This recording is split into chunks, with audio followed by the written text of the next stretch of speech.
एक बार भद्रा से मिलने की शीघ्रता के कारण विदूषक रात में उठकर चल पड़ा। दूसरे दिन प्रातःकाल राजकुमारी उसे न देखकर अत्यंत दुखी हुई, किंतु राजा ने उसके पुनः लौटने की आशा दिलाकर उसे धीरज बंधाया।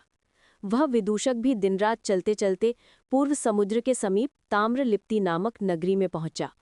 उसने वहां पर समुद्र पार जाने की इच्छा रखने वाले स्कंददास नामक व्यापारी वैश्य से मित्रता की और अत्यधिक धन से भरे हुए उसके जहाज पर चढ़कर विदूषक ने समुद्र मार्ग से यात्रा की। क्रमशः जहाज समुद्र के बीच पहुंच गया और किसी वस्तु से फंसकर वहीं अड़ गया। रत्नों से समुद्र की पूजा करने पर भी जब जहाज हिला नहीं, तब अत्यंत दीनता से बनिए ने कहा कि मेरे इस फंसे हुए जहाज को जो छुड़ा देगा उसे मैं अपनी संपत्ति का आधा हिस्सा और अपनी कन्या दे दूंगा। ये सुनकर धैर्यशाली विदूषक ने कहा कि मैं पानी में उतरकर खोज करता हूँ और तुरंत इस फंसे जहाज को छुड़ाता हूँ। तुम लोग मुझे जाल और रस्सियों से कसकर बांधो और ऊपर से पकड़े रहो। जब जहाज छूटकर चलने लगे तब तुम लोग उन रस्सियों द्वारा मुझे ऊपर खींच लेना। उस वैश्य के स्वीकार करने पर जहाज के खलासियों ने इसे रस्सियों से दोनों ओर से कसकर बांध दिया। इस प्रकार बंधा हुआ विदूषक समुद्र में उतर पड़ा। वीर पुरुष मौका आने पर कभी हिम्मत नहीं हारता। ध्यान करते ही उपस्थित होने वाले खड्ग को हाथ में लिए हुए विदूषक जहाज के नीचे पानी में गोता लगाकर गया। वहां उसने एक विशाल काय सोए हुए पुरुष को देखा, जिसकी जांघों में फंसकर जहाज रुक गया था। विदूषक ने तलवार से उसकी विशाल जंघा काट डाली और रुकावट हटने से जहाज चल पड़ा। ये देखकर उस दुष्ट बेईमान बनिए ने घोषित धन के लोभ से उसकी शरीर से बंधी रस्सियों को काट डाला और वो वैश्य अब चरित्र के समान छूटे हुए जहाज से महान लोभ के समान समुद्र के पार पहुंच गया।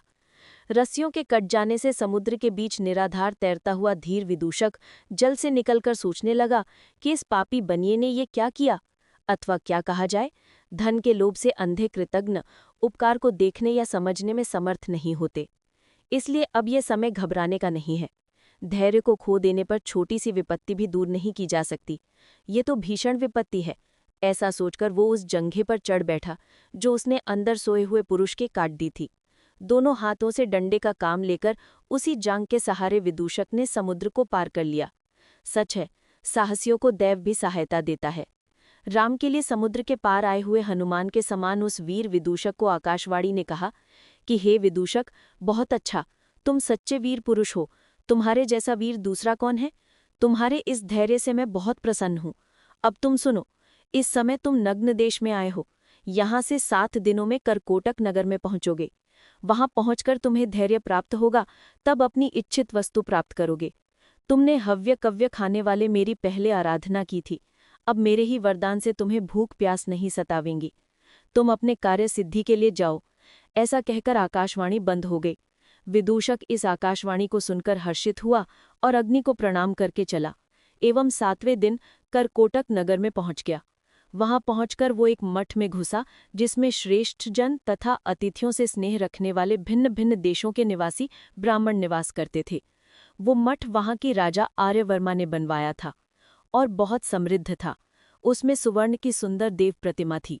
मठ के निवासियों ने विदूषक का स्वागत किया। एक ब्राह्मण उस अतिथि को घर ले गया और घर ले जाकर स्नान, भोजन और वस्त्रों से उसकी सेवा की। सायंकाल उस मठ में आकर ठहरे हुए उसने नगाड़े के साथ की जाती हुई ये घोषणा सुनी कि जो कोई भी ब्राह्मण या क्षत्रिय राजकुमारी को ब्याहने के लिए चाहता हो, वो आज रात को राजकुमारी के घर में निवास करे। ये सुनकर साहसी विदूषक को इस घोषणा में किसी कारण की आशंका न करके रात में वहां जाने के लिए तैयार हो गया। उसे उद्यत देखकर मठवासी ब्राह्मण ने उसे कहा कि हे ब्राह्मण, ऐसा साहस न करना। वो राजकुमारी का भवन नहीं, वो मृत्यु का खुला हुआ मुंह है। उसमें रात को जो प्रवेश करता है वो जीवित नहीं रहता।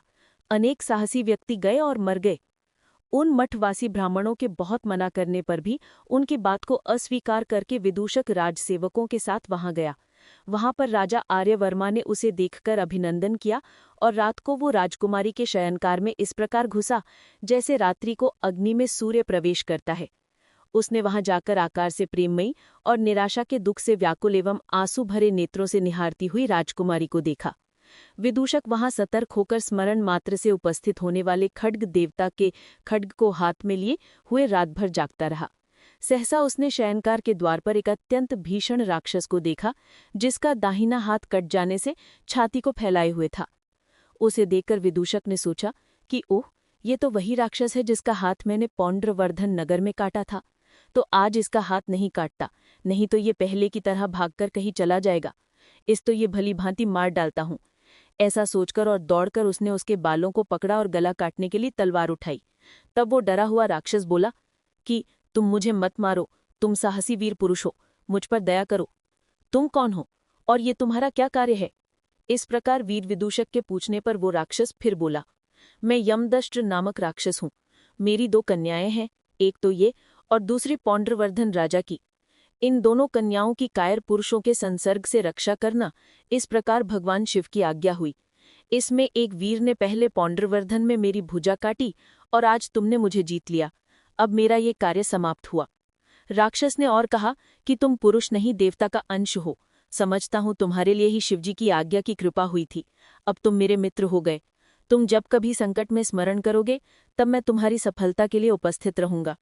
इस प्रकार विदूषक को मित्रता से वरण करके और उसकी स्वीकृति प्राप्त करके राक्षस यमदष्ट अंतर्धान हो गया। राजकुमारी से साहस और वीरता के लिए प्रशंसित प्रसन्नचित्त विदूषक ने वहीं रात बिताई।